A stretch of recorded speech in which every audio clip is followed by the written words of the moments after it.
रक्षाबंधन का पर्व, श्रावण का महीना, जनकपुर के समीप एक गांव में रहने वाली विधवा ब्राह्मणी का एकमात्र बेटा प्रयागदास। प्रयाग सबने राखी बांधी। बहनों ने अपने अपने भाइयों के हाथ में राखी बांधी। प्रयाग को किसी ने राखी नहीं बांधी। सभी होते हैं रिश्तेदार, जबकि जर पास होता है और बिगड़ जाता गरीबी में जो रिश्ता खास होता है। प्रयागदास रोते हुए आए, मां मुझे किसी ने राखी नहीं बांधी। मां ने आंखों में आंसू भरकर कहा कि बेटा तुम्हारे कोई बहन नहीं है, बहन होती तो तुम्हें राखी बांधती। मेरे कोई बहन नहीं है। अब नन्हा सा बालक, 9 वर्ष का बालक, वो कहे कि जब सबके हाथ पांव नाक कान है तो मेरे हाथ पांव नाक कान है, और जब सबके बहन है तो मेरे बहन क्यों नहीं है। मां कैसे समझाती। और बालक रोए। अंत में मां ने कहा कि बेटा तुम्हारी भी बहन है, पर वो यहां नहीं है, अभी अपनी ससुराल में है। मेरी बहन का नाम क्या है। मां कहती है बेटा तुम्हारी बहन का नाम सीता है। उनकी ससुराल कहां। अयोध्या है। मैं जाऊंगा। मां बोली अभी नहीं, तू और बड़ा हो जा, फिर मैं ले चलूंगी तुझे। लेकिन बालक के मन में यह भाव, मेरी बहन, और मां ने केवल जनकपुर के नाते कह दिया,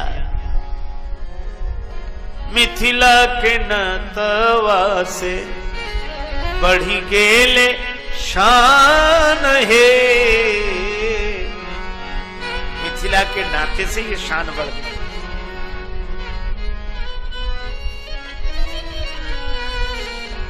मिथिला जन्म भैले सुकृत महान है। लाडली कृपा सो पवली, श्री जानकी कृपा सो पवली, ऐसे मेहमान है। लाडली कृपा सो पवली, ऐसे मेहमान है। लाडली कृपा सो, श्री जानकी जी की कृपा से ऐसे मेहमान मिले, और जानकी जी हमें मिली जनकपुर की कृपा से। इसीलिए मां ने भी कहा कि तुम्हारी बहन जानकी जी हैं, अयोध्यापुरी ससुराल है उनकी, वहीं है। बालक कहे मैं तो जाऊंगा। मां कहे कि बड़ा हो जा, मैं ले चलूंगी। बालक मौन हो गया, पर मन छटपटाता रहा। रात्रि को मां के साथ सोया, नींद नहीं आई, आंख बंद किए पड़ा रहा। आज सवेरे 4 बजे ही जग गया। थोड़ी नींद लगी, फिर जाग जाए, नींद लगे फिर जाग जाए। सवेरे के 4 बज गए। उसको लगा कि मां ने सब पता बता ही दिया है, और अयोध्या तो वैसे ही प्रसिद्ध है, मैं पहुंच जाऊंगा, ज्यादा दूर थोड़ा ही है। बहन से राखी बंधवा के लौट आऊंगा शाम तक। लेकिन बहन को कुछ देना तो पड़ेगा। मां के पास केवल 2 धोतियां, एक वो धारण कर लेती, एक धोकर डाल देती, और कुछ नहीं था उसके पास। फटी हुई सिली हुई धोती, धुली हुई रखी थी। प्रयागदास ने वह धोती ही उठा ली, बगल में दबा ली। बहन राखी बांधेगी, उसे दूंगा। और पैदल पैदल चल पड़े। अब जनकपुर से कोई अयोध्या पैदल आवे तो महीनों का रास्ता है। थोड़ी दूर ही चले, थक गए, सोचा आराम कर लूं फिर चलूंगा। एक पेड़ के नीचे आंख बंद करके सो गए। धोती सिरहाने रख ली, नींद लग गई। जब भगवान का कोई बनता है तो भगवान उस नाते को निभाते हैं। भगवान बोले जे तो चले विनीत तू जगतज मेरी ओर, तू संसार छोड़कर जितना मेरी ओर चलता है, तेते पग मैं भी धरूं करूं कृपा की कोर। उतने चरण मैं भी रखता हूं। भगवान जितना मैं चलूंगा उतने ही चरण आप रखेंगे तो कल्याण कैसे होगा? नहीं नहीं, चिंता की बात नहीं। एक चरण तेरो परे मम हित चित पे छूछ, और मेरो चरण बढ़ाई वो राजा बलि से पूछ। मैं जब चरण बढ़ाता हूं तो राजा बलि से पूछो। प्रयागदास सो गए, वृक्ष के नीचे आंख लग गई थी। नाम ना भूल जाऊं, सीता। सीता, अच्छा बहन का नाम सीता, बहनोई का नाम राम। सीताराम सीताराम सीताराम। सो गए। आश्चर्य, सोए थे वृक्ष के नीचे, और जब जागे तो सरजू किनारे वृक्ष जो उठे, भैया ये तो नदी है और ये नगर है। ये नदी कौन सी? लोगों ने बताया सरयू नदी है, और ये अयोध्या नगरी है। प्रयागदास ताली बजा के बोलो आ गए। वही मां से मैंने कहा था ज्यादा दूर थोड़े ही है, अभी पहुंच जाएंगे। अब सवेरे निकले थे 9-10 बजे, तो अयोध्या पहुंच गए। अब सबसे पूछे, जो भी मिलता उसी से पूछते, भैया हमारी बहन सीता का मकान कहां है?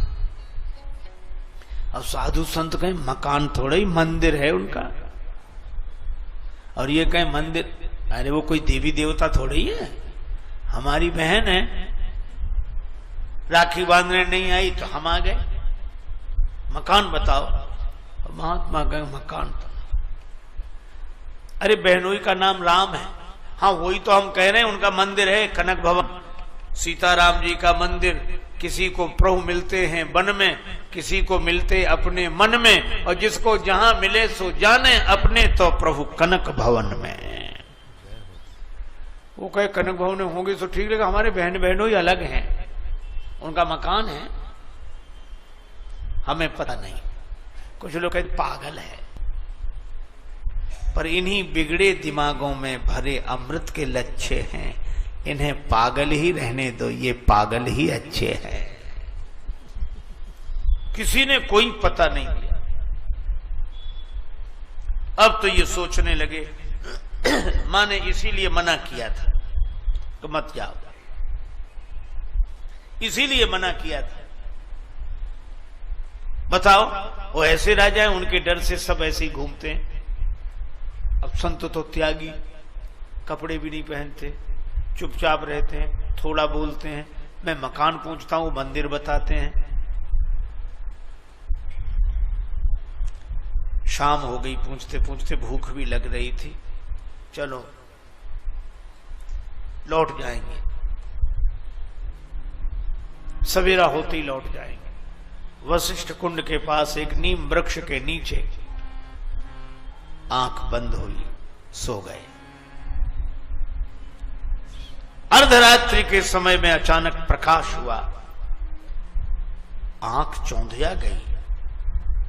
आंख खुली तो देखा एक हाथी झूमते हुए आ रहा है, झूमता आवे, और हाथी पर विराजमान भगवान श्री सीताराम जी,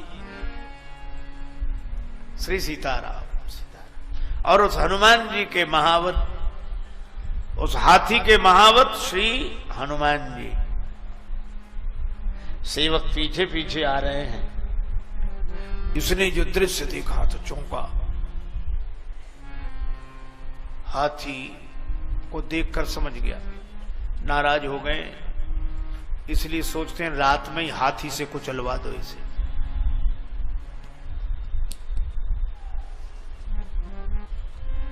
बड़े आदमी है ना, हम गरीबों से नाता हो भी तो बताने में शर्म लगती है।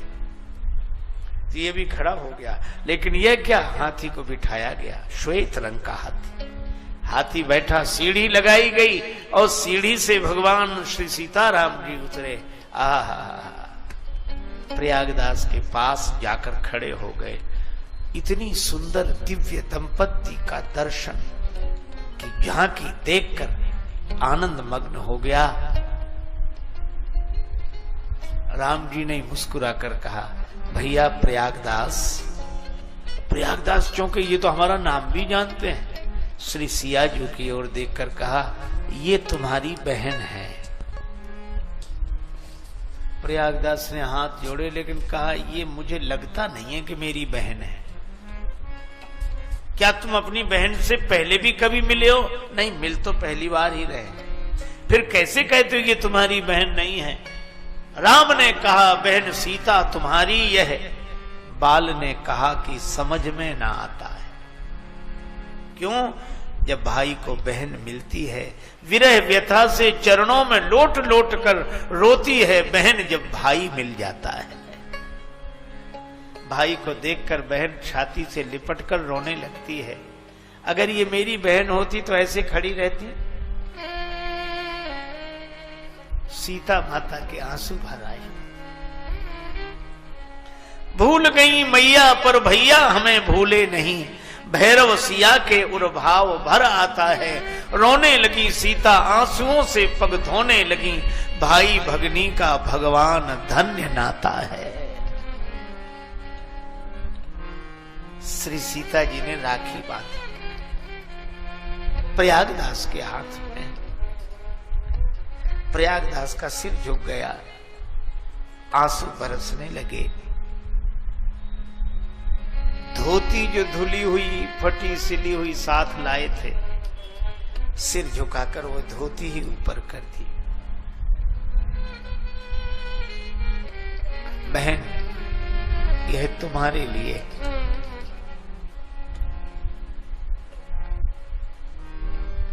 मेरे पास तो यही है। श्री जानकी जी ने कहा कि भैया, मैं जानती हूं मेरी मां के पास 2 ही धोतियां हैं, एक तुम लाए हो।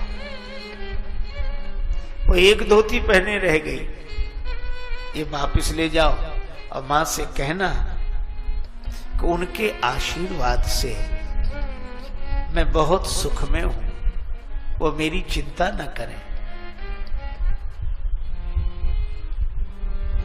प्रयागदास को राखी बांधी। जानकी माता ने अपने हाथ से कुछ खिलाया। प्रयागदास भाव से भर गए। निर्निमेष नयनों से निहार रहे थे वह छवि, नेत्र प्रेमाश्रुओं से भरे हुए थे। धीरे धीरे वह दृश्य अदृश्य हो गया। हाथी पर बैठे श्री सीताराम जी, महावत ने हाथी को चलाया। जानकी माता हाथी पर बैठकर भी भरे नयनों से अपने भैया की ओर देख रही थी। प्रयागदास श्री जानकी माता की ओर। दृश्य अदृश्य हो गया। प्रयागदास रात भर रोते रहे। सवेरा हुआ, अब किसी से कुछ कहने की स्थिति नहीं। वशिष्ठ कुंड पर रहने वाले एक वैष्णव महात्मा सवेरे निकले और जब उन्होंने बालक को देखा समझ गए इसको श्री किशोरी जी की कृपा प्राप्त हो गई। यह भगवत भक्त है। हृदय से लगाया, अपने आश्रम पर ले आए। रोता रहा बालक। स्नान कराया। थोड़ी देर में 2 देवियां आईं। दोनों के हाथ में स्वर्ण थाल थे। भोजन व्यंजनों से भरा थाल।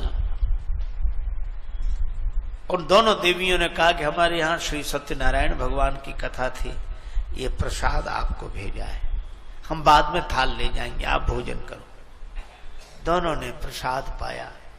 थाल लेने कोई नहीं आया। समझ गए वो महात्मा कि श्री जानकी मैया ने ही अपने भैया की पहुनाई की है। रात भर रहे। दूसरे दिन सवेरे सवेरे महात्मा बोले, ये थाल तुम्हारे कारण आए, तुम ले जाओ। नहीं नहीं, मैं नहीं ले जाऊंगा। बहन का सामान, बहन का दिया हुआ सम्मान मैं नहीं लूंगा। न प्रयागदास ने थाल स्वीकार किए, न महात्मा ने। दोनों ने सलाह करके वो दोनों स्वर्ण थाल वशिष्ठ कुंड में डाल दिए। मां ने जो देखा बेटे को हृदय से लगा लिया। मेरे लाल, कहां गया था तू? मां बहन के पास। तुझे बहन मिल गई? हाँ देख, ये राखी बांध। अब मैं धोती देने लगा तो बोली नहीं नहीं, मेरी मां के पास 2 ही धोतियां हैं, तू वापस ले जा। ये वापस ले आया। मां उनका तो बड़ा ठाट बाट है। हाथी से आए थे रात को शायद इसलिए आए थे कि दिन में शर्म लगती होगी कि इतने गरीबों के हम रिश्तेदार, इसलिए रात में आए। और एक बात है मां, क्या संबंध है? पायन में पनही न इते, पायन में पनही न इते, उत्भूषण की तन पे छवि छाजी।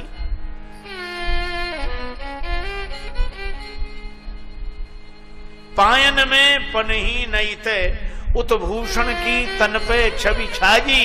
और जाहे विनीत लिखी धरनी, तेही की भगनी गजराज बिराजी। हमारे भाग्य में धरती लिखी है और हमारी बहन हाथी पर बैठी। मान की बात नहीं, मन में चित में एक चोट लगी मुहे मांझी। और बात कहीं बहनी दुई चारी, पे बोले नहीं बहनोई मिजाजी। पर मां ने आकाश की ओर देखकर आंसू बहाते हुए हाथ जोड़े। वंदे विदेह तनया पद पुंडरीकम। श्री जानकी जी, आपने संबंध की लाज रखी। अब प्रयागराज का मन घर में नहीं लगता, अब उन्हें लगता बहन के पास जाए। बड़े हुए तब समझ में आई बात, अब क्या करूं? मां अस्वस्थ रहने लगी, सेवा करते रहे। जब मां का शरीरांत हुआ तब अंतिम संस्कार भोज भंडारा करके जन्मभूमि को प्रणाम करके अवध आ गए। अवध में एक वैष्णव संत से दीक्षा ले ली। दीक्षा लेकर श्री सीताराम जी का भजन करने लगे। नित्य कथा सुनने जाते, सीताराम सीताराम सीताराम सीताराम करते रहते। एक दिन भगवान की कथा में सुन लिया कि राम जी को वनवास हो गया। राम जी वन में चले गए, श्री जानकी जी भी साथ गई और लक्ष्मण जी भी साथ गए। ये कथा में सुना। अब बड़बड़ाने लगे, क्या हो गया है इनको? किसके घर में झगड़ा नहीं होता, पर इतने छोटे से झगड़े के कारण कोई वन में जाता है? पर कोई समझाने वाला भी तो नहीं था इन्हें। खुद गए तो गए, हमारी बहन को भी लेकर गए। और लक्ष्मण जी वो तो वैसे ही बड़े क्रोध में हैं, वो ही ले गए होंगे सबको। मिले तो फिर मैं बात करूं जरा इससे। रोते जाए।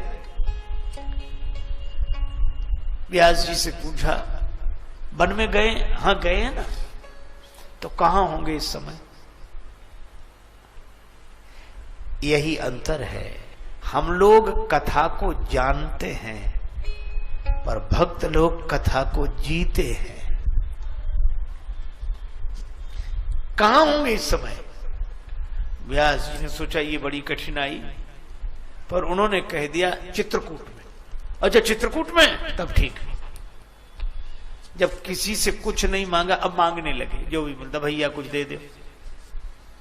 क्यों? अरे अब कल है किसके घर में नहीं होता? वो देखो सीताराम जी, वो बहन भैया, बहन और हमारे बहनों दोनों चले गए, लक्ष्मण भैया भी गए संग में। अब पछताते होंगे बेकार वन में आए। कितना कष्ट है वहां वन में, न बिछाने को न ओढ़ने को, नंगे पांव विचरण कर रहे, आज इस वृक्ष के नीचे कल उस वृक्ष के नीचे। तो उनके लिए कुछ इंतजाम करना है। लोग प्रसन्नता से देते, संत मांग रहे हैं। पैसा इकट्ठा किया, 3 जोड़े जूते बनवाए, 3 जोड़े पलंग और 3 जोड़े गद्दा, तकिया, रजाई, आप आश्चर्य करोगे, इन्हें हम लोग पागल समझते हैं। ये तीनों पलंग, जूते, रजाई, गद्दा सब अपने सिर पर रखा और अयोध्या से पैदल पैदल चित्रकूट के लिए चले। बीच में रुक जाते, फिर सीताराम सीताराम करते, फिर आगे चलते, फिर सीताराम सीताराम करते, फिर आगे चलते। चित्रकूट में फटिक शिला के पास मंदाकिनी गंगा के किनारे सामान उतार कर रखा। अब कहने लगे कहां हो, आ जाओ, हम जान रहे हैं कि हमारे डर से छिप गए हो। सोचते हो कि पता नहीं क्या क्या कहेगा। कहना तो बहुत कुछ था, क्रोध भी बहुत था, लेकिन अब मैं कुछ नहीं कहूंगा। आ जाओ, मिल जाओ, मिलो। अब बहुत पुकार लगा मैं, नहीं आए भगवान। नहीं आए तो सामान वहीं रखकर फिर उठाया सामान, नदी के उस पार चित्रकूट के जंगल में घुस गए। अब घोर जंगल, मंदाकिनी के उस तरफ। कहां हो, मिलो मिलो, छिपने से काम नहीं बनेगा।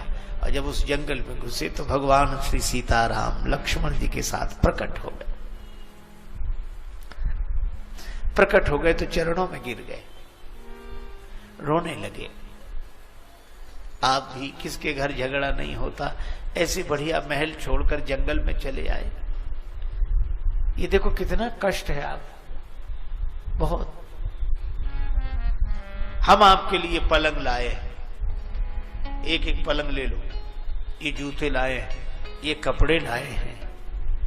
भगवान राम ने कहा कि भैया आपने कष्ट तो उठाया, लेकिन हम पिताजी के वचन से वन में आए हैं। हम जूते नहीं पहनेंगे, पलंग पर नहीं बैठेंगे, हमारा नियम है।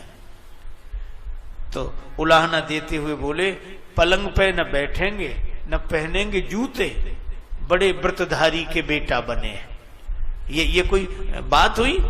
कष्ट पा रहे हो, ये स्वीकार करो। और रोने लगे। श्री जानकी मैया ने कहा कि भैया बहुत दुखी हैं, इनको आप अपने साकेत का वैभव दिखा।